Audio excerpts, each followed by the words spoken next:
It's 4 in the morning. The White House is dark, but inside, a man sits alone at a mahogany desk, surrounded by stacks of paper, cold coffee, and the weight of 130 million lives. His name is Franklin Delano Roosevelt. He has been President of the United States for exactly one day. 3,000 miles away, in a small town in Michigan, a man named Harold Greer wakes up early. He's a factory worker, careful with money, responsible.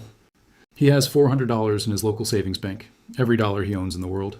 He gets dressed, walks to the bank, and finds the doors locked. A handwritten sign on the glass reads, "Closed by order of the governor." Harold doesn't understand. He didn't spend recklessly. He didn't gamble. He didn't do anything wrong. But his money, all of it, is simply gone. Now here's the question nobody asks. How does the most powerful economy on earth, the country that invented modern capitalism, end up locking its own citizens out of their own money? And more importantly, could it happen again? Most people think bank runs are a thing of the past, a relic, a museum exhibit between the Great Depression and color television. We have FDIC insurance now. We have the Federal Reserve. We have stress tests and regulators and algorithms watching every transaction in real time. We're safe. That's what they want you to believe. But here's the part nobody tells you. In 2023, Silicon Valley Bank, a $200 billion institution, collapsed in 48 hours. Not because of fraud, not because of war, not because of some black swan nobody saw coming. It collapsed because of a tweet. A single tweet caused $42 billion in withdrawal requests in one day. One day. The entire architecture of modern banking, built over a century of regulation and reform, nearly cracked open like an egg because of social media. The enemy didn't change, only the weapon did. And to understand why, to truly understand the dark physics underneath the banking system, we have to go back, way back. Part 1, the original sin, Amsterdam, 1609. The Dutch are the richest people on earth. They've built an empire on trade, spices, silk, timber, slaves, and they have a problem. Too many currencies, too many coins, too much confusion. So they create something new. The Amsterdam Whistle Bank, the world's first modern bank. The promise is simple. Deposit your gold, receive a receipt, use the receipt to trade. Clean, elegant, rational. But then, quietly, in back rooms, away from public record, the bank's directors make a decision. They start lending out gold that doesn't belong to them. Gold that's still sitting in the vault. Gold that depositors believe is theirs, untouched, waiting. In reality, it's been loaned to the Dutch East India Company. This is the original sin of modern banking. It has a name. Fractional reserve banking, and it works beautifully. Until it doesn't. Here's the law this reveals. Call it the first law of banking. A bank is not a vault. It is a promise. And promises break. Every bank in history operates on a single terrifying assumption. That all depositors will never ask for their money back at the same time. The moment they do, the math fails. The vault empties. The promise dies. Amsterdam's bank collapsed in 1790 after 80 years of prosperity. One crisis. One loss of confidence. That was all it took. Part 2, the contagion. October 1907. A man named F. Augustus. Heinz tries to corner the copper market. He fails. His brokerage collapses. And now, here's where it gets interesting. His bank starts to look suspicious. Even though the bank is technically fine. Even though the bank's books are clean. But in 1907, there's no FDIC, no deposit insurance, no safety net. There is only rumor, and rumor spreads like fire in dry grass. People start lining up outside Heinz's bank. Then the bank next to it. Then the bank across the street. Not because those banks are failing, because people fear they might. Fear, not fact. Fear. Within days, 12 banks in New York City are collapsing. The stock exchange drops 50%. The entire American financial system is hemorrhaging. And the US government? They have no central bank. No mechanism to respond. The country is saved, barely, by one private citizen. A 70-year-old man named J.P. Morgan. He locks the heads of every major New York bank in his personal library. Literally locks the door. And doesn't let them leave. Until they agree to pool their money. And stop the bleeding. One man, in a private library, saved American capitalism. This is the second law. Confidence is the only real currency. Not gold, not paper, not digits on a screen. Confidence. The moment people believe the system is stable, it is. The moment they don't, it isn't. The bank doesn't need to be broken. It just needs people to believe it's broken. And then it is. Part 3, 1933, the abyss. Back to Roosevelt. March 1933. He's been president for 36 hours. By the time he took office, 38 of 48 states had already closed their banks. Not one or two, 38. 9,000 banks had failed since 1929, 9,000. Depositors had lost $140 billion in today's money. Harold Greer, our factory worker, is one of 9 million people who lost everything. Not from bad decisions, not from laziness, from a broken system. Roosevelt has two options. Option 1, nationalize the banks. Put them under government control. Guarantee every deposit. Some of his advisors push hard for this. It's the only way to be certain, they say. Option 2, something more delicate, more dangerous, and, in the long run, far more consequential. He chooses option 2. On March 6th, he declares a 4-day bank holiday. Every bank in America, shut. By executive order. 4 days to audit. 4 days to separate the sick from the healthy. And then, on March 12th, 8 days into his presidency, he does something no president had ever really done before.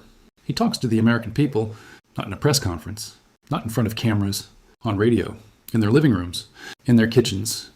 He says in simple language what a bank is, how it works, and why it's safe to put your money back. His voice, calm, paternal, almost warm. He says, I can assure you that it is safer to keep your money in a reopened bank than under your mattress. The next morning, March 13th, when banks reopened, more money flowed in than flowed out. The panic reversed. Not because the banks magically became healthy, but because confidence was restored. One man, one radio broadcast, turned the tide. This is the third law. In a financial panic, the first weapon is narrative. Whoever controls the story controls the money.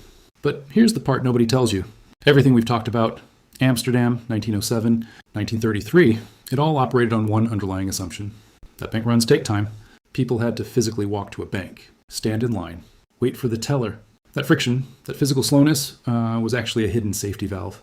It gave governments time to respond, time to intervene, time to craft a narrative. Now, that friction is gone. In 2023, Silicon Valley Bank's customers moved $42 billion in a single day.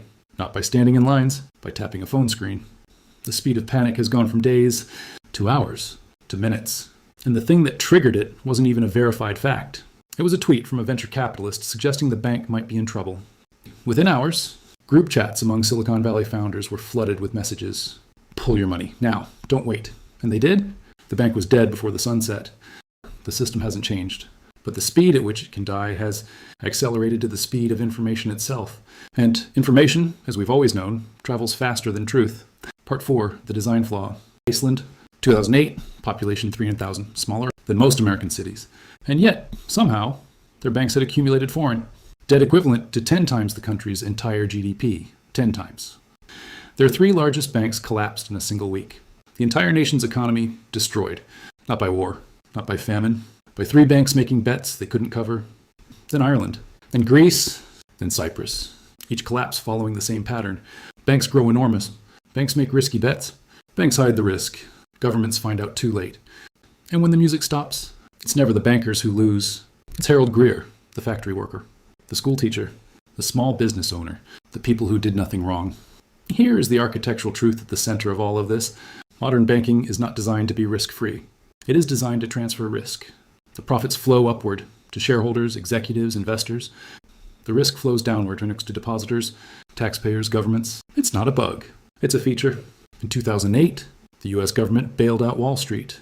Banks with $700 billion in taxpayer money. The banks that caused the crisis. The executives who ran them, most kept their bonuses. Not one major banker went to prison. In Iceland, they tried something different. They let the banks fail. They prosecuted the executives. 26 bankers went to prison. And within 4 years, Iceland had the fastest economic recovery of any country affected by the 2008 crisis. The fourth law, systems that privatize gains and socialize losses are not capitalist. They are parasitic. After 1907, America built the Federal Reserve.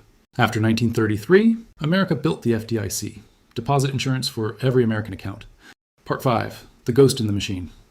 After 2008, America passed Dodd-Frank, hundreds of pages of new regulation. After Silicon Valley Bank's collapse in 2023, the FDIC insured all deposits anyway, even the ones above the $250,000 limit. A quiet precedent. Barely reported. Every time the system nearly breaks, they build a new layer of protection. And every layer creates a new form of moral hazard. Because when banks know the government will always save them, they take bigger risks. They always have. This is the paradox at the heart of everything. The safety net is also the accelerant. The modern financial system is the most complex machine ever built by human beings. It spans 195 countries. It processes $6.6 trillion in foreign exchange every single day. And it rests entirely on the assumption that people will not panic at the same time. That's it. That's the foundation. Not gold, not reserves, not mathematics, human psychology. The most powerful economic force in history is held together by collective belief.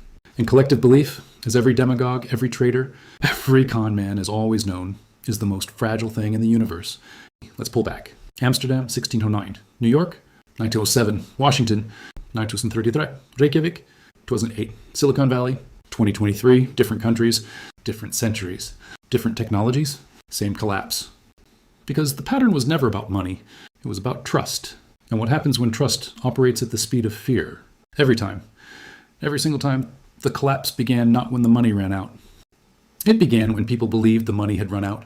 And every time, the recovery began not when new money appeared. It began when people believed the system was safe again. Roosevelt understood this in 1933. He didn't fix the banks in 8 days. He fixed the story. And the story, told to millions in their living rooms on a Sunday night, was enough. Here's the final law, the one underneath all the others. Civilization is a collective hallucination, and banking is its most honest expression. We agree that paper has value. We agree that numbers on a screen represent real things. We agree that a promise made by an institution we've never met is worth betting our lives on. And mostly, remarkably, it works, until the moment it doesn't. And in that gap between trust and collapse lies every financial crisis in human history. The question is never if it will happen again. The question is only, when the next crack appears, how fast will the information travel? In 1933, days. In 2008, hours. In 2023, minutes. Next time, seconds. Every system built by human beings contains, somewhere inside it, the assumption that human beings will behave rationally. They won't. They never have. And the systems that survive are not the ones built for rational people. They're the ones built for frightened ones. If this felt like more than a history lesson, that's because it was. Subscribe. We don't just study history here. We perform autopsies.